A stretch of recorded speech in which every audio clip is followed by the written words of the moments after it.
Department of Corrections was a young man named Anthony Gay. After being convicted of a robbery, he was expected to spend as little as 3.5 years. After a fight with a fellow inmate, Anthony spent his first stint in segregation, which led him into a downward spiral that resulted in 22 years of solitary confinement. He sliced open his neck, forearms, legs, genitals hundreds of times over 2 decades in solitary confinement. Once he packed a fan motor inside a gaping leg wound.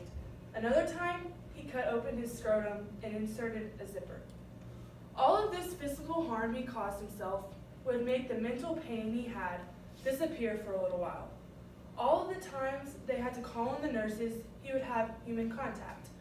Nurses would offer kind words to him as they took his pulse or stitched up a wound, and it would make him feel alive just for that instant. Anthony Gay was released from prison after 24 years, most of it spent in solitary confinement. He was released with several mental illnesses and on the verge of insanity. This is all from the Chicago Tribune. This is just an example of what solitary confinement can do to a human being placed back into society.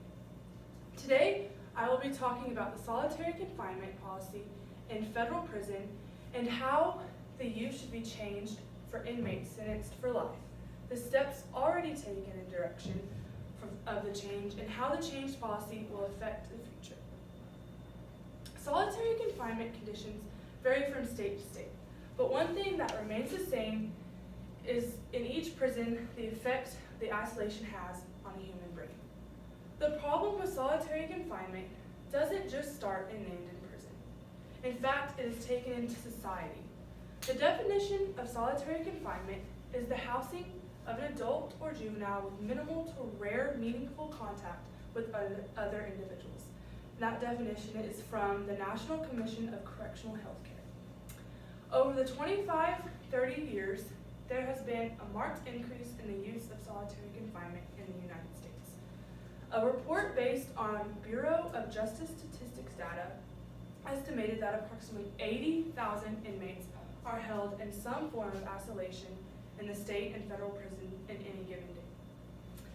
Isolation can last for periods of time ranging from days to years to even decades, and it can occur in supermax prisons or in special housing units within jails and prisons.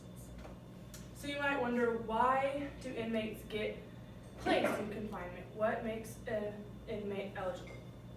These are the 3 main reasons. Punishment for not following rules, such as talking back to a guard or failure to obey an order.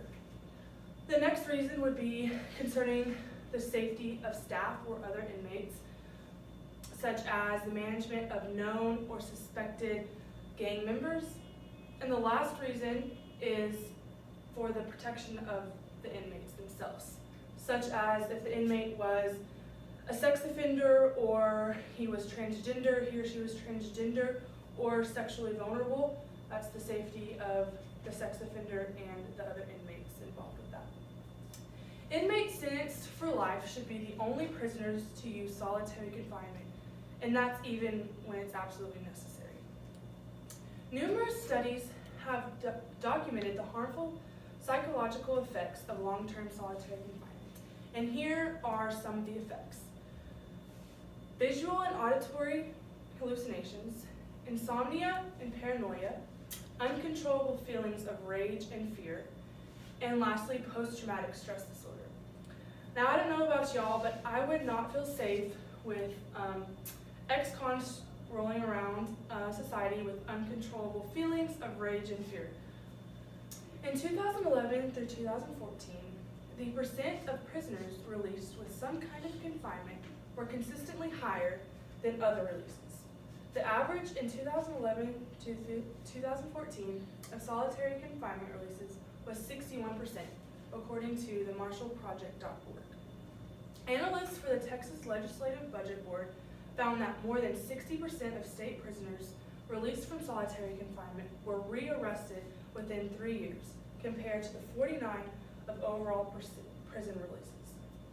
The danger of the released prisoners of solitary confinement and the safety of society is questionable and very scary when federals let mentally unstable, confined prisoners out into the world again. There have been some steps taken in state prisons to lessen the solitary confinement time and reduce the conditions for inmates, such as in 2013, ASCA enacted new guidelines regarding solitary that provide advice and acceptable accommodations, lengths of stay, and restrictions related to inmates with mental health issues. And that's from theatlantic.com. In January of 2016, President Barack Obama banned solitary confinement for federal inmates under the age of 18.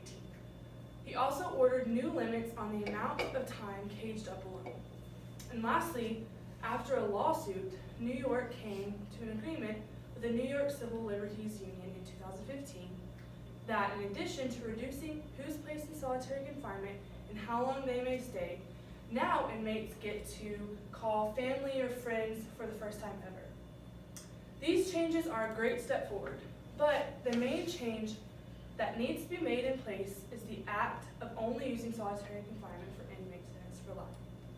The future would be so much brighter and safer if prisoners considered being released are not allowed to be held in solitary confinement. The plan to take this action would be a long process, but the trends of the steps taken already to lessen confinement in prison, this plan will most likely see the light of day. The percent of rearrested prisoners would go down, and the mental stability of ex-cons would increase. And what if one state would change their policy and not let potential released inmates into confinement, maybe the rest of the states would look at the statistics and realize that ex-cons would actually be less likely to break the law again and be mentally stable. According to the Marshall Project, after spending long stretches of time with minimal human contact, many who came directly from solitary said they had lost the basic social skills needed to hold a job.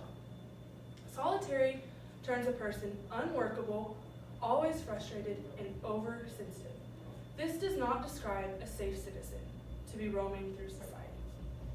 The action needed to be taken is going to include the use of all of this recent solitary confinement research, passionate advocates for safety in society and safety in prisons, and contact with legislation to make the changes take place. In conclusion, solitary confinement is an issue in all prisons and should be only used for inmates sentenced for life. How can society function safely with an ex-con like Anthony Gay, who is borderline psychotic as the result of 22 years in solitary confinement roaming around society? Action needs to be taken, and that action can be taken by advocates using stories like Anthony Gay's and many research to secure the safety of our society. The future for mental health in society looks brighter without the use of confinement for those inmates planning on being released from federal prison.